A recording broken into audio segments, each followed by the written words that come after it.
2달 만에 서서 긴장이 되는데, 자, 설교할게요. 세옹지마라는 말이 있습니다. 보통 인생을 빗대어서 우리가 세옹지마라는 말을 많이 쓰고는 하죠. 자, 왜 그럴까요? 우리 삶에는 기륭화복이 항상 바뀌기 때문에 미리 헤아릴 수 없다는 의미를 나타낼 때 우리가 인생을 빗대어서 세옹지마라는 표현을 자주 쓰고는 합니다. 그렇죠? 자, 맞습니다. 콩 심은데 팥 나기도 하고, 팥 심은데 콩 나기도 하고 하는 것이 인생인 것이라고도 볼 수 있는데요. 자, 도무지 당장에는 어떤 인과율로도 해명할 수 없는 일들이 우리 인생에 수없이 펼쳐지게 됩니다. 그래서 살다 보니까 속절없이 피해자가 되기도 하고요, 또 수혜자가 되기도 하는 것이 인생입니다. 그래서 인생의 세옹지마란 표현을 참으로 많이 쓰는 것 같아요. 전문가들은요, 역사에는 가정이 없다라고 표현을 합니다. 역사에는 가정이란 의미 자체가 없다고 해요. 예측할 수 없는 인과율의 무지막지한 횡포는 우리의 가정으로는 도무지 제압될 수 없다는 것과 같은 것입니다. 그러니까 쉽게 이야기하면 이런 거예요. 원인이 있으면 반드시 결과가 있죠. 그리고 결과는 원인 없이 생기지 않는다를 추측할 수 없다라는 것과 같은 것입니다. 자, 이와 마찬가지로 하나님의 관점에서 역사는 우리의 생각, 또 우리의 주장, 우리의 논리로는 다 설명할 수 없다라는 사실을 가르쳐 주셨어요. 물론 인간은요, 그 설명할 수 없는 것들을 부단히 설명하려고 애를 씁니다. 그래서 그 여백의 미를 인간 스스로 채우려고 무진장 애를 써요. 그렇죠? 그런데 이거 자체가 틀렸고 잘못되고 나쁘다는 것은 아닙니다. 인간에겐 자유가 있기 때문에 그 여백의 미를 찾던 말든 인간에겐 자유가 있는 것이죠. 하지만 중요한 것은 하나님의 계획과 섭리를 우리가 바라볼 때 무너진 형상을 새롭게 지어져가며 영생을 누릴지, 아니면 운명을 탓하면서 이 세상에 길들여져서 사망의 길을 걸을지는 우리가 하나님의 신비롭고 놀라운 계획을 따라갈지 말지에 달렸다라는 것입니다.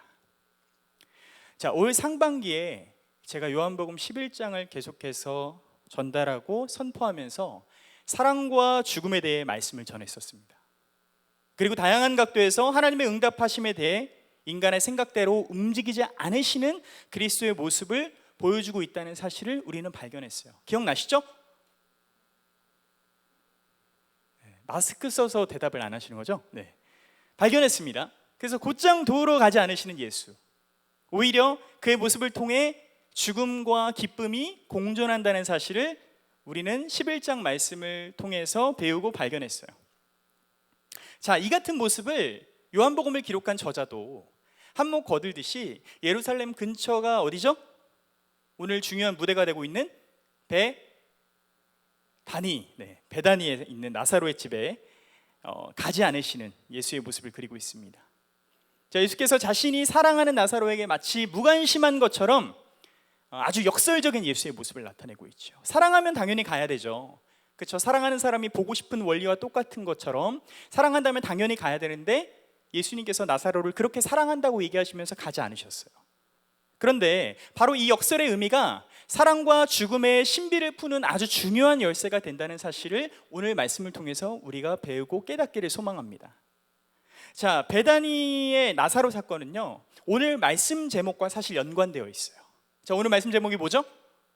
네, 리허설이에요. 요한복음의 7개의 표적 가운데 마지막 7번째 표적을 통해 전하고자 하는 메시지가 바로 오늘 말씀입니다. 자, 7번째 표적은 앞서 보여주었던 6개의 표적을 하나로 압축할 수 있는 아주 중요한 표적이에요. 가장 위대한 하나님의 사랑을 나타낼 일종의 리허설과도 같은 것입니다. 그 리허설이 오늘 말씀에서 드러나고 있어요. 자, 그 리허설의 현장은 예수께서 다시 불길 속으로 뛰어드는 장면으로부터 출발을 하게 되는데요, 마치 목숨이 여러 개인 사람 마냥 불과 2.7km밖에 떨어지지 않는 예루살렘으로 돌아가시려 하는 예수 그리스도의 모습이 그려지고 있어요. 제자들은 예수님이 다시 돌아간다는 사실을 보고, 야, 드디어 이제 우리가 혁명의 때에 도래했다, 우리가 혁명을 일으켜보자. 자, 그래서 도마부터 시작해서 제자들이 뭐라고 외칩니까? 자, 모두 죽으러 가자. 그렇게 외쳐요. 예수께서 베다니로 가시면서 이때까지만 해도 제자들은 나사로를 만나러 가는 줄 알았는데 나사로의 상황이 자고 있는 줄 알고 있었어요. 하지만 도착해서의 상황은 어떻습니까? 매우 절망적이었어요. 17절의 말씀에 보니까 이렇게 기록하고 있죠. 나사로가 무덤에 있은 지 이미 나흘이라. 쉽게 얘기하면 이미 죽은 거예요.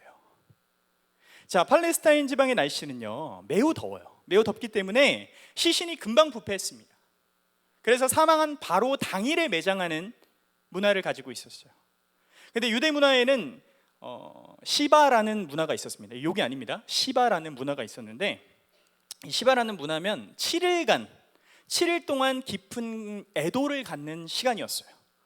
따라서 나사로를 애도하는 시간은 계산으로 유추해 봤을 때 6일 동안 계속해서 이어졌고, 당시 유다 문화를 비춰보았을 때 유족들을 위로하는 것이 보편적으로 그 당시 문화에는 사회적이고 또 종교적인 책임으로 여겨졌어요. 그것이 왜냐하면 그들에게 있어서는 경건의 훌륭한 모습으로 비쳤기 때문입니다. 이렇게 아픈 사람들을 위로하고 유족들을 위로하는 것이 경건의 참된 모습이라고 생각을 했던 거예요. 다만 많은 이들에게 위로를 받고 조문을 받는다라는 것은 흔한 일은 아니었습니다. 마리아가 예수의 발에 값비싼 향유를 부은 사건이 어디에 등장합니까? 요한복음 12장 3절에 등장하죠. 자, 언급되는 것으로 보아봤을 때 마리아와 가족들이 꽤나 재력이 있는 사람들처럼 보여요. 향유를 함부로 발에 쏟아부는 가정이 없었거든요. 근데 그 정도 된다는 것은 꽤나 재력이 된다는 거예요. 그런데 여기서 의문점이 한 가지가 발생합니다. 자, 예수님께서 왜 하필 3일이라는 시간을 지체하셨을까요? 예수님이 3일 만에 부활하셔서? 그럴까요?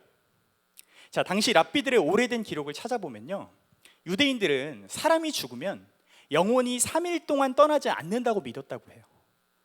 그리고 사흘 후 시신의 얼굴색이 변하기 시작하면 이제는 살아날 희망이 없다고 믿었다고 합니다.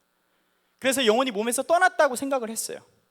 자, 이것을 정리하면 예수님께서 사흘이란 시간을 지체하신 이유가 설명이 됩니다. 지금 마르다와 마리아 그리고 사람들의 희망이 무엇이죠? 예수를 애타게 기다린 이유가 무엇입니까? 자신의 사랑하는 오라비 나사로가 회복되기를 간절히 소망했어요. 그러면 이 3일 안에 예수님께서 도착하면 뭔가라도 해줄 수 있을까? 있지 않을까? 라는 희망이 마르다와 가족들에게는 있었던 것입니다. 사흘의 기간 안에만 예수님이 오신다면 해결될 수 있을 것 같다는 그 작은 그 희망이 그 가족들에게 남아 있었던 것이죠. 그러나 예수께서 그런 그들의 희망이 끝난 후에 오셨습니다. 다시 말하면 사람들의 힘으로 아무것도 할 수 없는 그 시점에 예수께서 지금 나타나셨다는 것을 의미하는 거예요. 자, 이런 희망마저 잃어버린 마리아와 마르다에게는 아주 큰 위로가 필요했습니다. 자, 이 가정은 정말 복되게도 많은 유대인들이 찾아와서 이 마리아의 집안에 와서 며칠째 묵으며 시끄럽게 떠들고 곡하면서 위로했어요. 그 당시 문화가 그랬습니다. 장례 문화가 시끄럽게 떠들고 곡하면서 그들을 위로하는 것이 그 유대 문화였어요. 감사할 일이죠. 그런데요, 이들이 겪는 슬픔을 진정으로 위로하는 방법이 무엇이었을까요? 자, 그렇게 예수께서 20절 말씀에 드디어 나사로의 집에 등장하게 됩니다. 자, 나사로의 집에 예수께서 등장했다는 소식을 마르다가 접하고 아주 성미가 급한 마르다는 마리아에게 예수께서 도착했어 라는 사실을 알리지 않은 채 아주 적극적으로 예수님을 만나러 가요. 자, 마르다가 얼마나 성격이 급하면 누가복음 10장 38절부터 42절 말씀에서 마르다가 예수님을 초대하잖아요. 근데 초대할 때 여러 가지로 분주했던 것으로 보아 마르다는 아주 성미가 급한 사람으로 우리가 볼 수 있어요. 자, 21절을 보면 만남의 기쁨, 예수님 너무 오셨어요 이런 게 아니라 예수님을 바라보면서 깊은 아쉬움을 토로해요.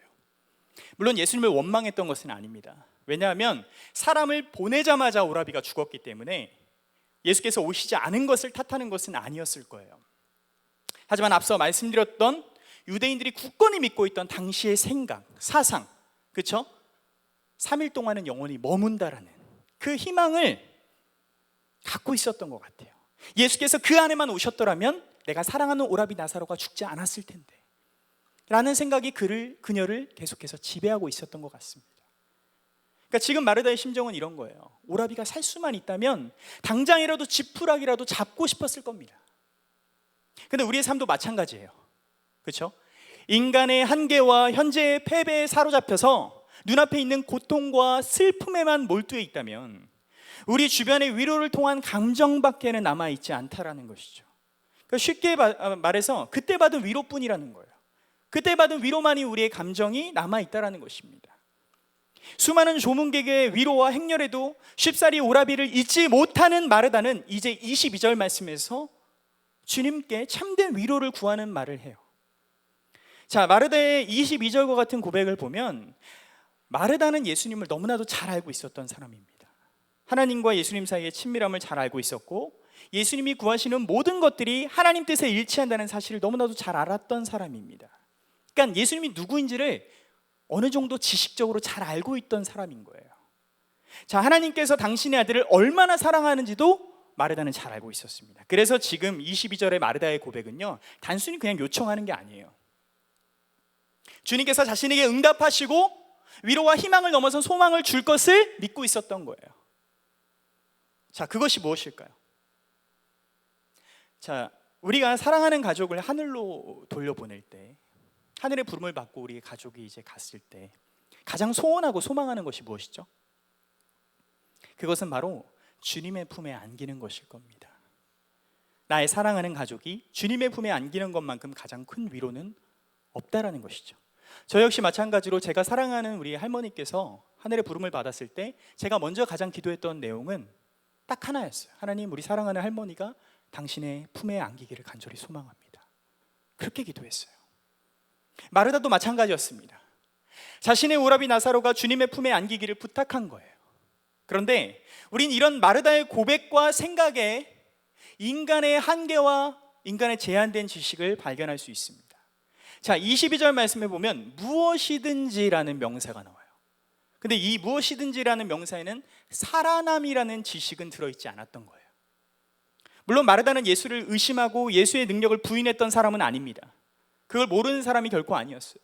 다만 마르다의 지식은 인간으로서 그 지식과 믿음이 제한되어 있었다라는 것이죠. 근데 우리의 신앙도 마찬가지예요. 제가 맡고 있는 우리 초등부 친구들한테 설교를 할 때도 항상 그런 말을 자주 합니다.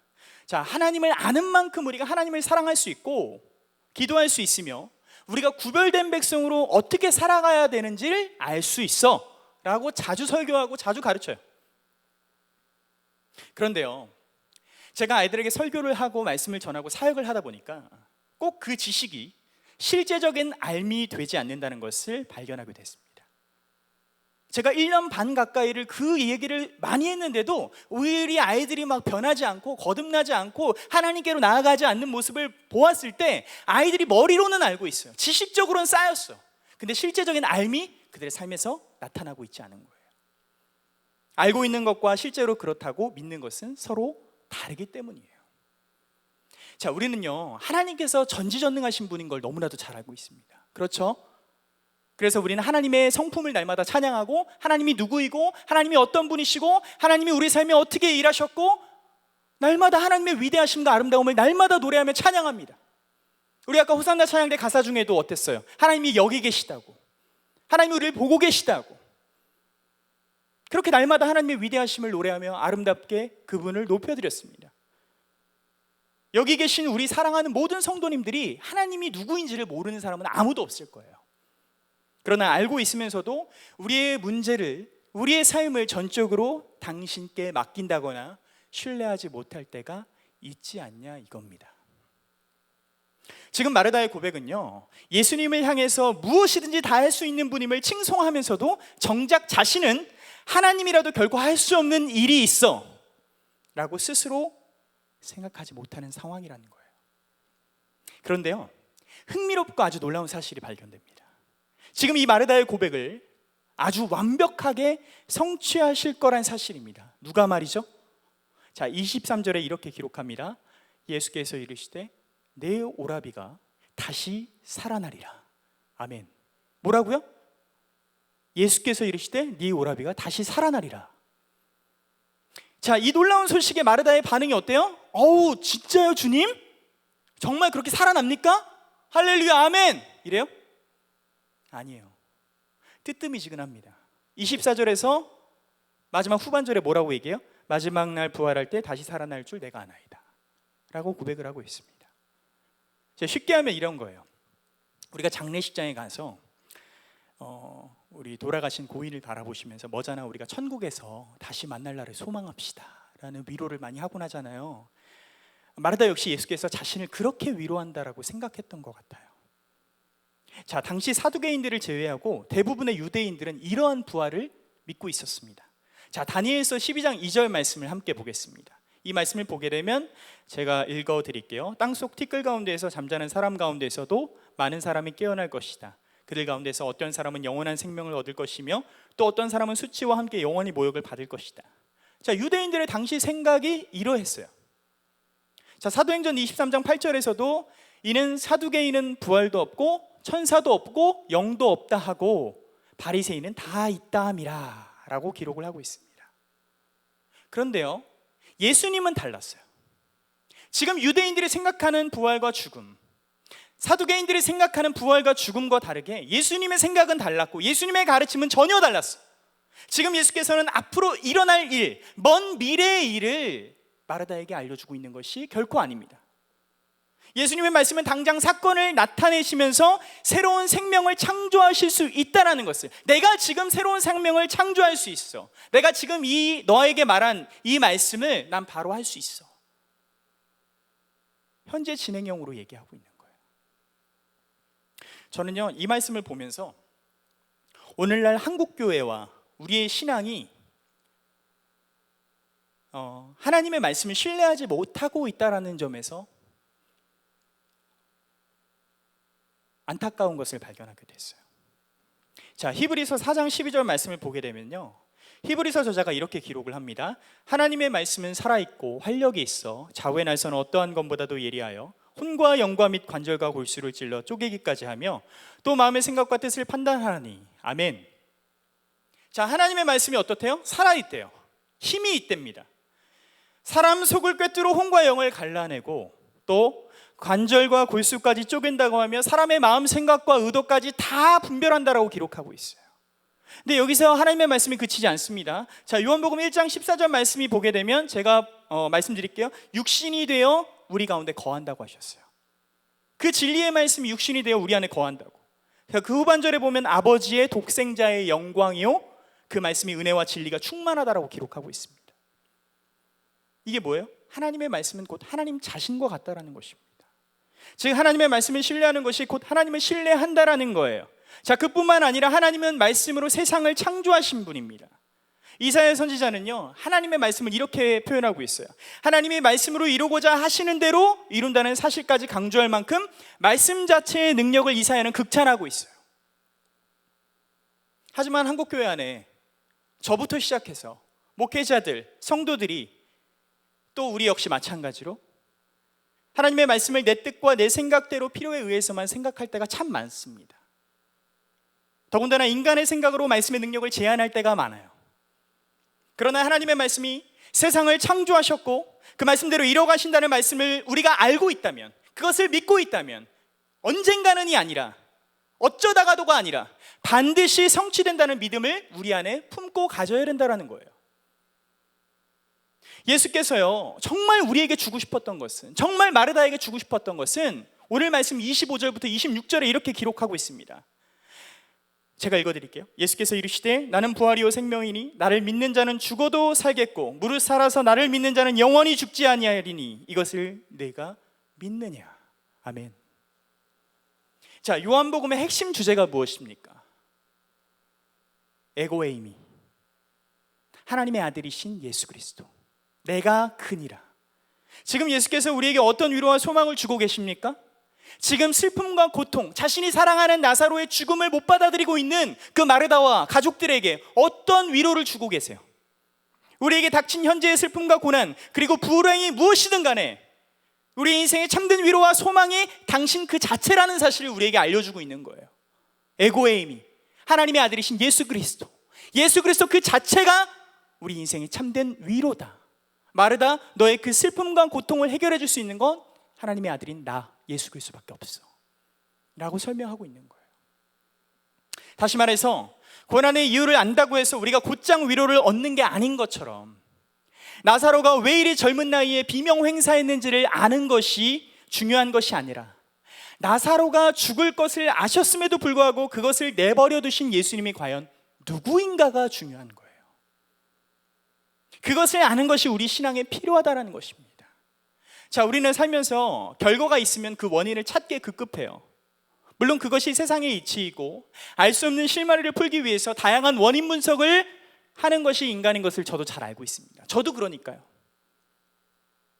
그러나 그보다 더 중요한 것은 바로 예수님, 당신이 누구인가요?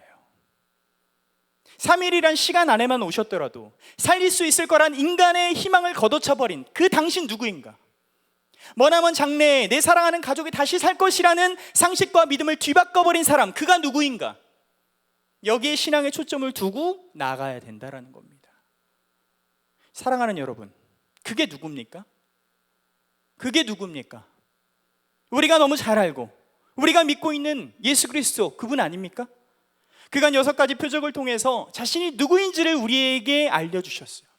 요한복음의 예수는 생명의 예수, 믿는 자를 사망에서 생명으로 옮겨주시는 예수, 죽음이 더 이상 우리를 영원히 절망하거나 두려워하지 못하게 하는 예수, 육신의 죽음은 더 이상 끝이 아닌 또 다른 영원한 생명의 시작이라는 사실을 깨닫게 하시는 예수, 그 사실을 요한복음의 7가지 표적을 통해서 우리에게 알려주신 거예요.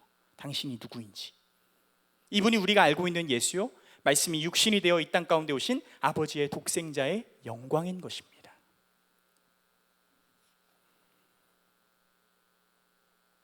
18절의 말씀을 보게 되면요, 저자가 갑자기 엉뚱하게 예루살렘을 지명하는 모습이 그려져요. 자, 예수님의 궁극적인 목적이요, 나사로의 죽음을 통해서 무엇을 이야기하고 있는 겁니까? 제가 아까 말씀드렸죠. 오늘 말씀 제목이 뭐라고? 리허설이라고. 나사로의 죽음을 통해서 예수님께서 당신의 궁극적으로 오신 목적을 드러내고 계신 거예요.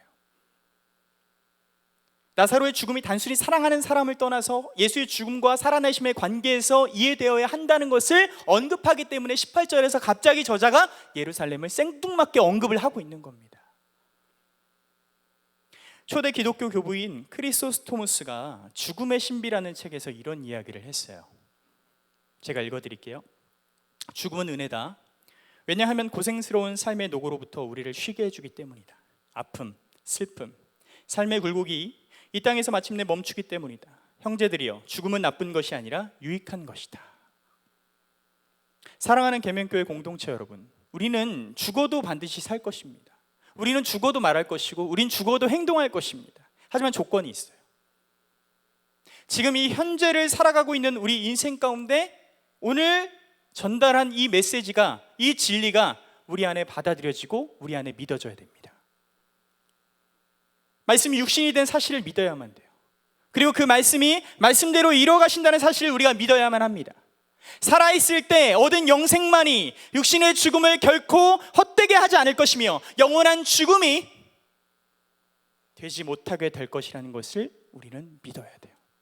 언제? 살아있는 동안에. 19세기 루터교 신학자이자 설교자인 헤르만 콜브루지가 죽음을 이렇게 표현하고 있어요. 읽어드릴게요. 내가 죽을 때, 그리고 어떤 사람이 나의 해골을 보았을 때 내 해골은 여전히 그 사람에게 이렇게 설교할 것입니다. 내게 눈은 없지만 나는 그분을 봅니다. 비록 내게 입술은 없지만 나는 그분께 입을 맞춥니다. 내게 혀는 없지만 그분의 이름을 부르는 모든 사람과 함께 그분께 찬양의 노래를 드립니다. 내가 여기 묘지에 누워 비바람을 맞고 있지만 나는 낙원에 있습니다. 모든 고난은 잊힙니다. 그분이 자신의 십자가를 지고 골고다로 가셨을 때 그분은 크신 사랑으로 우리를 위해 이 일을 하셨습니다. 예수님은요, 지금 이 사실을 마르다에게 이것을 네가 믿느냐? 라고 질문하고 계십니다. 이 사실을 믿어야 진리가 우리 것이 되고, 그 사실을 믿을 때 로마서 8장 11절 말씀처럼 예수를 죽은 자 가운데서 살리신 이의 영이 너희 안에 거하시면 그리스도 예수를 죽은 자 가운데서 살리신 이가 너희 안에 거하시는 그의 영으로 말미암아 너희 죽을 몸도 살리시리라. 아멘. 이 진리가 우리 안에 일어나는 거예요. 우린 이 사실을 받아들일 때 영원한 부활을 누리게 되는 것입니다. 근데요, 정말 아이러니한 사실이 계속해서 말씀을 통해서 펼쳐져요. 사실은 마르다에게 있어서 이 말씀마저도 엄청 놀랍거나 대단한 그 사실처럼 깨달아지지 않았기 때문이에요. 왜냐하면 앞에서 마르다가 예수께 그렇게 와달라고 간청했잖아요. 예수님 제발 오셔서 저희 오라비 좀 살려주세요 라고 간청했잖아요. 그런데 이번에 예수님이 오셨는데 예수님이 지금 선포하신 말씀의 그 참된 뜻을 이해하고 있지 못해요. 그래서 그분을 영접하지 못하는 아이러니함을 우리가 볼 수 있게 됩니다. 그런데 이런 엇갈리는 상황 속에서도 아까 서두에 말씀드렸던 신비의 역설이 여기서 펼쳐지는 거예요.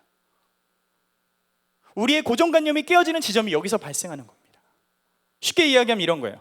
우리가 지금은 모릅니다. 근데 시간이 흐른 후에 무릎을 탁 치면서 그때 주님의 뜻이 이런 거였구나. 우리 이런 경험들 다들 하시지 않습니까? 이게 주님의 뜻이었구나. 그때 우리 인생을 돌이켜보니까 이게 하나님의 계획이었구나 라는 사실을 발견하는 것처럼 새로운 안목을 열어주는 관점이라고 볼 수 있는 거예요. 그래서 마르다가 아주 태연하게 27절에서 예수님의 뜻을 전혀 모른 채 이렇게 고백합니다. 이르되 주여 그러하외다 주는 그리스도시요 세상에 오시는 하나님의 아들이신 줄 내가 믿나이다 라고 고백을 합니다. 자, 저자 요한이 요한복음을 기록할 때 20장 31절 말씀을 보면 요한복음을 기록한 이유가 나와요.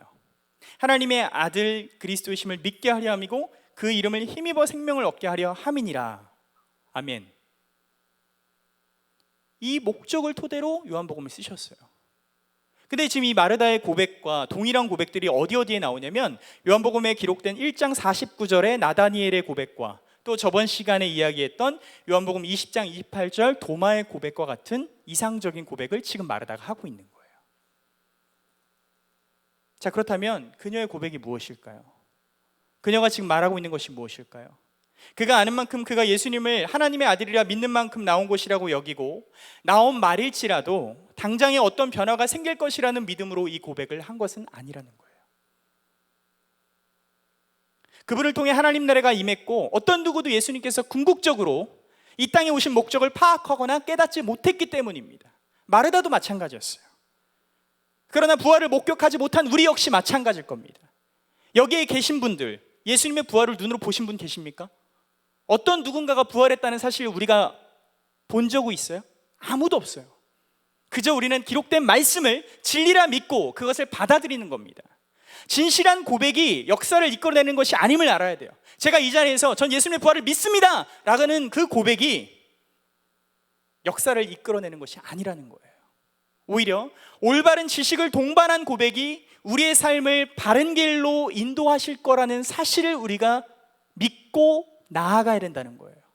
그 바른 길로 가고자 하는 기대와 소망이 역사를 만들어 간다는 것입니다.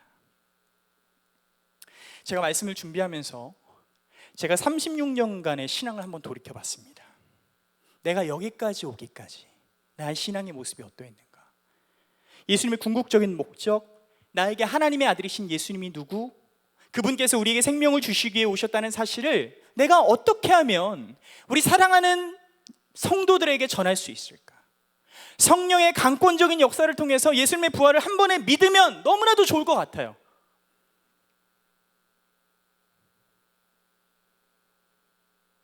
근데 다른 한편으로는 두려움도 있어요. 어렸을 때부터 이 사실을 믿지 않으면, 제가 목사 아들이잖아요. 목사 아들이다 보니까 야, 목사 아들이 뭐 그래, 이런 정죄당하던 때가 있었습니다. 믿음이 없다는 소리를 듣고 또 들을까 봐에 대한 두려움에 사로잡혀 있던 모습도 발견하게 되더라고요.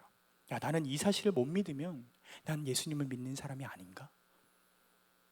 그런데 돌이켜보면서 우리가 아버지의 독생자의 영광을 바라보고 우리 삶의 진리와 은혜가 충만하다는 것은 하나님을 아는 지식과 우리가 경험한 하나님, 그리고 각종 서적을 통해서 경험하는 하나님, 내가 과거에 느낀 하나님, 과거에 기록되어 있는 하나님, 현재의 하나님, 하늘에 계시고 지금 우리와 함께 하시는 무소부재하신 하나님, 그리고 언제나 우리와 영원히 함께 하신다고 약속하셨던 그 하나님, 그 모든 간격을 조금씩 좁혀가는 과정이라고 저는 생각해요. 그 간격이 좁혀질 때 그 하나님을 향한 바른 지식이 바른 길이 되는 거예요. 그럼 그 진리가 우리 안에 새겨지고 우리는 그 진리를 받아들이고 그 진리를 믿게 된다는 것입니다. 자, 마르다가 지금 고백한 완벽한 지식과 예수님을 향한 고백이 나사로의 죽음 앞에서 그녀에게 무언가를 가져다 줄 수 있을까요? 오늘 우리가 갖고 있는 성경적인 지식과 우리가 경험한 하나님에 대한 은혜가 현재를 살아가고 있는 우리에게 어떤 의미를 줄 수 있냐 이겁니다. 주 안에서 사랑하는 성도 여러분, 저는 이렇게 이야기하고 싶어요. 어느 한쪽으로 치우치지 마시고 균형감을 갖고 분별력을 가지고 신앙의 여정을 달려가시기를 간절히 소망합니다. 현세의 생명을 긍정적으로 생각하고 우리가 유복한 삶을 사는 것도 중요합니다. 장수를 누리며 현세 중심적인 삶을 사는 것도 매우 중요해요. 그러나 예수님께서 나사로의 죽음을 통해서 당신의 궁극적인 목적이 무엇이었는지를 우리에게 보여주셨다는 사실을 기억하십시오. 인간의 관점에서의 소망은 모두 접어두고 내가 누구인가에 집중하고 나를 바라보고 나를 의지하라고 가르쳐주신 예수님의 말씀에 우리가 귀를 기울이고 바른 지식으로 가득 채워야 된다는 사실이에요. 앞으로 이제 이렇게 될 것이야가 아니라 예수님은 지금도 우리를 향해서 이렇게 얘기하고 계세요. 나는 부활이요 생명이니 나를 믿는 자는 죽어도 살겠고 무릇 살아서 나를 믿는 자는 영원히 죽지 아니하리니 이것을 네가 믿느냐? 네 오라비가 다시 살아날 것을 너는 믿느냐? 이 질문에 우리는 바른 지식을 가지고 바른 길을 걸어가야 한다라는 거예요. 마르다는 이 사건이 일어나기까지 이 사건을 믿지 못했습니다. 하지만 우리는 이미 나사로의 죽음과 부활을 기록된 진리의 말씀으로 보았고 깨달았으며 궁극적으로 예수님께서 이 땅에 오신 목적을 생명을 허락하신 그리스도의 부활을 통해서 우리는 이미 알고 있어요. 우리는 이미 그 바른 지식을 갖고 있는 사람들입니다. 그렇다면 이제 어떻게 해야 될까요? 하나님의 말씀이 힘이 있고 활력이 있고 능력이 있고 그 말씀이 세상을 창조하였고 하나님께서는 반드시 말씀대로 이뤄가신다는 그 선포하신 말씀을 붙들며 끝까지 그 말씀을 의지하며 신뢰하며 바른 길을 걸어가야 한다라는 거예요.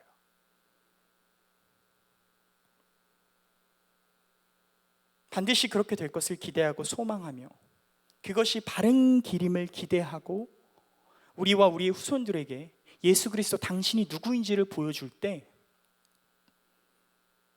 오늘 우리가 믿지 못하고 우리가 여전히 신뢰하지 못한 그 진리의 말씀이 우리 안에 믿어지는 겁니다. 사랑하는 여러분, 포기하지 마십시오. 끝까지 아버지의 말씀을 붙들며 진리의 길을 걸어가시기를 소망합니다. 그것이 우리에게 주어진 소명이고 고난 속에서도 주어진 참된 위로인 거예요. 세상이 우리에게 주는 참된 위로는 그때뿐일 수 있고 그때의 감정일 수 있습니다. 그러나 주님께서 예수 그리스도 당신이라는 그 존재를 우리의 삶에 주신 것 자체가 참된 위로고 평생이며 영원하다는 사실을 잊지 마십시오. 우린 그것을 붙들며 살아가야 돼요. 그것이 이 세상에서 우리가 고난을 이길 수 있는 힘이고 능력입니다. 왜냐? 말씀이신 그분이 이 땅 가운데 육신으로 오셨기 때문이에요. 우리가 그 사실을 믿을 때 이 세상이 견줄 수 없는 그 고난을 우리는 이길 수 있고 승리할 수 있는 겁니다. 예수님이 이미 죽음을 이기시고 부활하신 분이에요. 우린 그것을 바른 지식으로 받아들이면 됩니다. 그리고 그 바른 지식을 바른 길로 걸어가면 돼요. 그리고 우리 사랑하는 다음 세대와 후손들에게 그 바른 지식을 갖고 걸어가는 우리의 삶을 예수님의 살아계심과 부활을 보여주면 되는 겁니다. 그러면 그 후손들도 예수님의 살아계심을 믿고 우리 사랑하는 부모님들이, 우리 사랑하는 선대들이, 선조들이 그 힘듦과 고난 속에서도 그 죽음을 이기시고 부활하신 예수 그리스도를 통해 참된 위로를 얻었구나, 그 사실을 발견하고 끝까지 주님을 포기하지 않고 담대히 달려가는 거예요. 그렇게 믿음의 세대들이 세워지는 겁니다. 그렇게 부활과 그 모든 진리들이 우리 안에 받아들여지는 거예요. 아픔 속에 있는 우리 사랑하는 성도들, 또 여러분들, 포기하지 마십시오. 이 사실을 포기하지 마시고 하나님의 말씀을 분별할 수 있고 균형감 있게 가지십시오. 그래서 내 스스로 하나님의 말씀을 제한하지 마시고 하나님의 말씀에 힘이 있고 능력이 있다는 사실을, 하나님의 반드시 말씀하신 대로 이뤄가신다는 사실을 믿고 오늘 하루도, 내일도, 앞으로도 주님 안에서 날마다 승리하며 살아가는 우리 사랑하는 계명교회 모든 성도님들 되시기를 주님의 이름으로 축복합니다.